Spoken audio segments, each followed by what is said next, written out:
Spotlight Media presents the Second Generation Talk podcast, a podcast by the second generation for the second generation. Hello, and welcome to the Second Generation Talk, a podcast by the second generation for the second generation. I'm your host, Shreya Parajuli, and our title sponsor is JDM Title LLC and Spring Hill Real Estate, Realtor Ram Mishra. Our media sponsor is Nepal Talks, Ananta, Nepal, North Carolina. Our mortgage partner is One Mortgage Inc., Devdas Rajbak, and our insurance partner is State Farm Nirmal Atria. And today we have with us Ms. Maya Sri Pokhrel, who is currently studying at George Mason. So how are you, Maya? Welcome to the show. Thank you so much. I'm so excited to be here. I've been looking forward to this. I'm super excited as well. So I guess, do you want to tell our audience a little bit about yourself, what you're doing, how things are going, and then we'll kind of dive into it? Absolutely. Okay, so I am a senior at George Mason University, studying business with a concentration in management informations, marketing, and minor. But outside of that, I think I do a lot with like campus involvement, community involvement. So I'm a president for Girl Up at Mason, and it's a global level company, and it focuses on women's empowerment and uplifting them. And I want to say the inspo behind that is my grandma. Outside of that, I just tech, focusing on coding and just even content creation. I just love having that as my creative outlet. I'm like a little bit of this, a little bit of that, but yeah, that's it. And I'm looking forward to, the next steps and progressing through school and everything. I love that, Maya. I feel like you're doing so much. So I guess let's kind of dive into what made you pick Mason, the career path you're doing. Like, was it, family influence? Was it something you were passionate about? Kind of what made you pursue that? Yeah, absolutely. So I think for Mason, I was born in Fairfax, like born and raised Fairfax forever.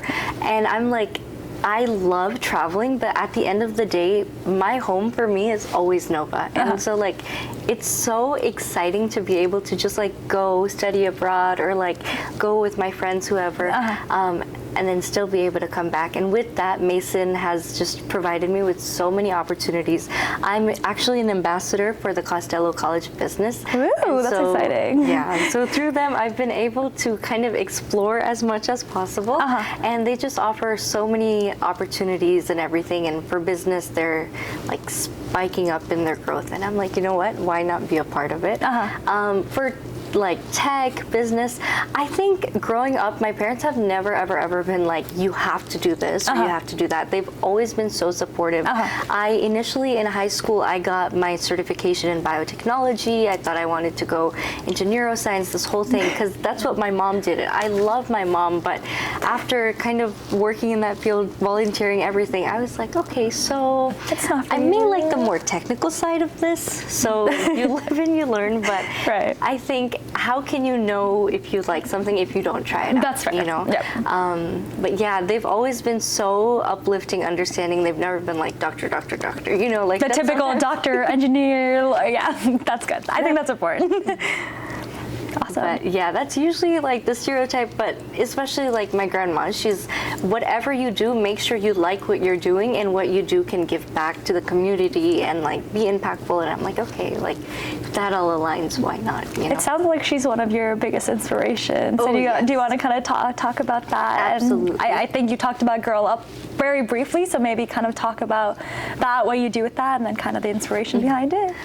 Okay, so for Girl Up, I've actually been part of it for maybe 7-8 years now. Gotcha. It's been, like I said earlier, it's like a larger logo. It's a branch of the United Nations, and it supports, I believe, Sustainable Development Goal number 13 or something. It's equality. And so I've been in it since high school, and I was like, oh my gosh, this is such a good cause. Why not? And so in DC, we have Girl Up GW.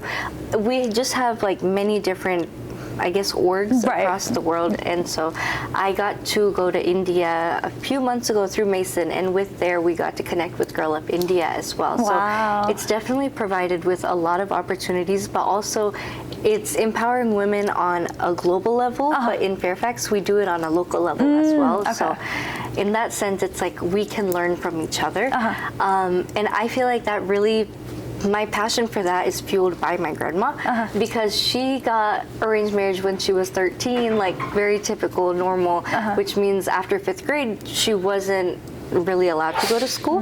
But it's like, she's one of the smartest people I know. Like, you don't need a traditional academic path for that. And she's always been like, you know what?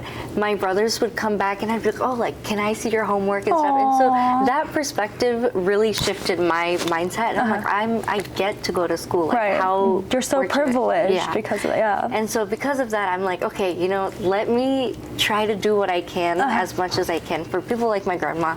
And so, yeah, she's always just been such a driving force behind a lot of my big decisions and everything. That's awesome. So you're the president of Girl Up, right? Yes. So I guess what kind of initiatives have you like brought to Girl Up that are like different from things previously done, and like how are you guys kind of expanding that organization? That's a good one. So actually, I started this program called Girl Up Flow with my board maybe 2 years ago. And this actually focuses on providing free pads, tampons, menstrual products for all menstruating people on campus. And so this is all volunteer driven and member based, and admin, faculty, professors, everybody contributes to it. That's awesome. Which should be already provided through the school, but you know, it's not at Mason, unfortunately. It's not, but it's in the works, just not yet. But that's one of the things. We do a lot of collaborative approaches. So I'm also a member in Women in Business, and so we'll have guest speakers come in. We'll do like different events, criminal justice. It's across all majors, so it's like it's very impactful. Like different influencing people can come, and it's a whole thing. That's awesome. I guess if you could have done something different, like major-wise, do you think you would have chosen something different, or do you think you would have, you know, stayed in business in the tech field and everything that you're currently doing, or like would Maya in another world do something completely different? I think Maya in another world would definitely want to lead more in her creative side. And what's that? I feel like creative side. So I mentioned it earlier, but I have in my free time I like to make content. So I usually focus on lifestyle creation. So across TikTok and Instagram, I have about 180K. She says that casually, followers. Like, that's not a lot. But it's usually, you know, I can be strong, but I can also be soft at the same time. So I love showing that dynamic and showing like, yes, I can study, but I can also like make time, go out with friends, everybody, like, you know, so I'm so sorry. What was the question? What was the question? I think it was just talking about like what you like to do in your free time, and how you were talking about like your creative side, and if you could have done something differently, like outside of business and tech. So definitely, I think in another life, Maya would lean more on her creative side, maybe even full-time into content creation, you know, diving into that. I love doing like brand collabs, and even if it's like small little products and stuff, I'm like, oh my gosh, a package, you know? So I find that very fun. And then also with like, I guess painting and like your typical creative side things. Right now, I don't really get to do it as much as I like to, which is like, there's so many other things to do at once. But I think in a different world. So I think that's kind of a little bit of a challenge right now, navigating all of that along with school, along with all the other extracurriculars you do, right? But I think it's important to have like creative outlets, like you said, because work, school is always there, but you need something to decompress. How did you originally get started in like content creation? Like, I think it started off very like casually. COVID, it's like, oh no, I'm stuck at home. What am I gonna do? And so my dad is actually very influential in his media. So for example, he runs like a public forum every single day, 24/7 on X, and they just talk about politics and media and everything else. And for me, I'm like, that's so cool, you know? Just like having a space that people can contribute and like you can make an impact on the people too. And so with that, I'm like, I love that, like community driven and everything. So I feel like that's what inspired me the most. I'm like, you know what? Like, let me see what I can do, and like my friends relate, and then they like send it to their friends and stuff. So I feel like it's a fun environment. I love that. And I feel like COVID definitely gave people that opportunity because we couldn't go anywhere. So I think that really helped you as well. I guess kind of pivoting back to, school, education, things like that. I guess, was there any moment where you wish, looking back, you're like, I wish someone had provided this piece of advice or this piece of guidance. I think it would have helped shape me a little bit more, like something like that, just looking back and you're like, I wish someone had told me this. I think for me, so being born here, I've always been like, oh my gosh, like I have to be more Nepali. Like I feel like that's like a struggle that everybody deals with, but I feel like that's the wrong mindset. It's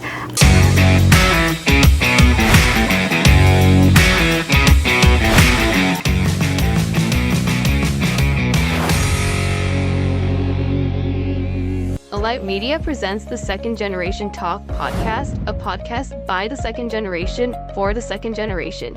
Hello, and welcome to the Second Generation Talk, a podcast by the second generation for the second generation. I'm your host, Shreya Parajuli, and our title sponsor is JDM Title LLC and Spring Hill Real Estate, Realtor Ram Mishra. Our media sponsor is Nepal Talks, Ananta, Nepal, North Carolina. Our mortgage partner is One Mortgage Inc., Devdas Rajbak, and our insurance partner is State Farm, Nirmal Atria. I get to inherit my culture and everything, but I get to build on that, you know? Right. I'm here, so I'm building on that. So it's never like, oh, I'm too much of this, too little of this, but it's like, how can I mesh two together, make it more cohesive? So for me, a piece of advice is like, you don't have to pick one. Okay. Like, see how you can mesh it together and just go from that. Like, just be you. Like, don't really worry about what are other people thinking, because at the end of the day, that does not matter. Right. You know. Do you think you struggled with your identity and feeling like sometimes you're not too Nepali enough or not too American, or trying to mesh those two cultures together? Do you feel like you had to struggle? I feel like when I was maybe in elementary, middle school, that was, sometimes I would come with oil in my hair because it's like my mom, her love language is okay, like now your hair is healthy, happy. Right. And it's like in school you don't traditionally see that. And so sometimes I would kind of be like, wait, like maybe I shouldn't have came in like this, or, but it's like now it's a trend again. So it's really whatever I want to show is what is good. So yeah, I feel like I have, but it's also very typical for second generation to kind of mesh that together. But it's been a learning process, and it's like the older you are, the more that you learn from it, the easier that it gets. That's fair.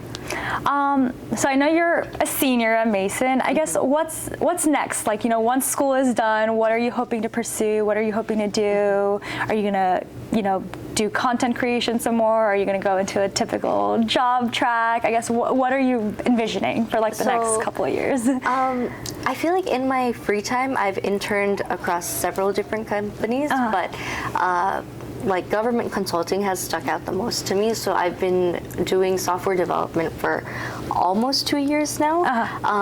And that's what I like. I think it's just as fun. Obviously, it's very different from content creation, but I think I can see that in the long range. And then through that, I want to go to grad school and everything else, but I still want to have that content creation side that I can just keep pushing, but not full-time wise, if that makes sense. That makes sense, yeah.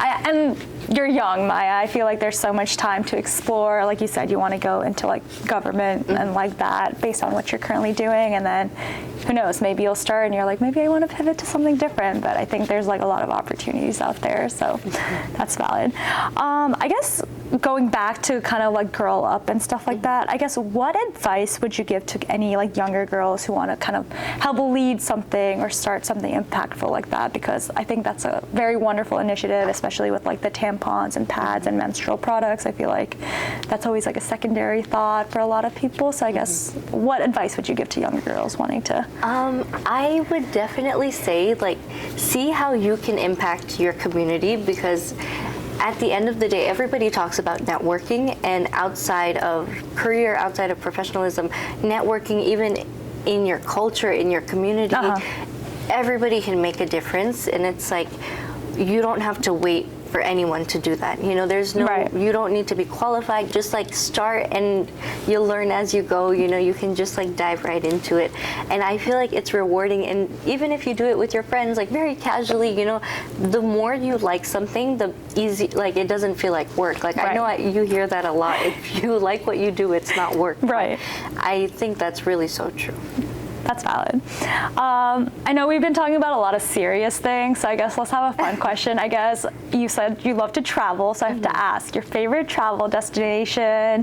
What was your favorite part? Or if there's multiple, feel free to share. I feel like I see you traveling a lot on TikTok and Instagram, so I have to ask. Oh my gosh, that is such a good question because honestly, I don't know if I can narrow it down to one. Maybe I can give you three. Okay, top three. Top three. I really, really like Cyprus. Ooh, so okay.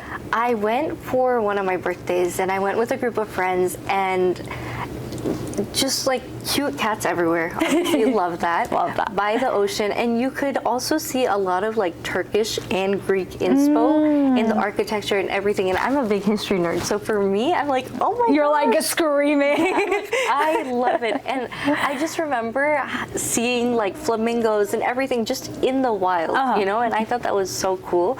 And that one is especially important for me because I think I hadn't been home in like 4 months-ish. And then, and that was like a quick weekend trip when I was studying abroad. And in the restaurant, it was actually, our waiter was Nepali. Oh my god. I was like, oh my gosh, like on my birthday, I just felt so close to my family. Right.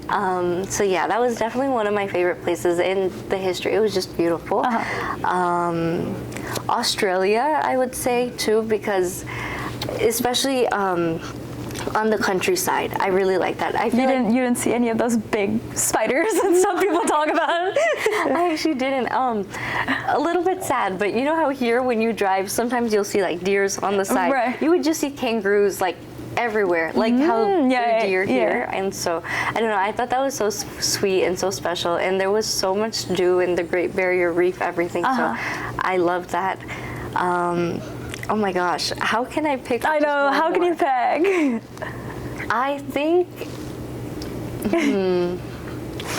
I feel like you travel a lot, Maya, so it's probably tough, but one more, you can do it. Okay, one more.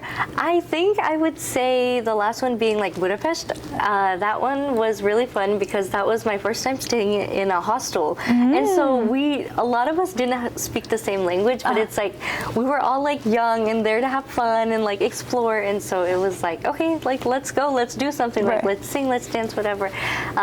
And I feel like everybody was very welcoming, and that was the first time I got stopped by the police and fined and stuff, and it was What did you do, Maya? So what had happened was everybody was on the train and I hadn't validated my train ticket because I think that's like, how they get you. I was like, you know what? They didn't check last time. Like, I'll be okay, thinking I can pull a quick one.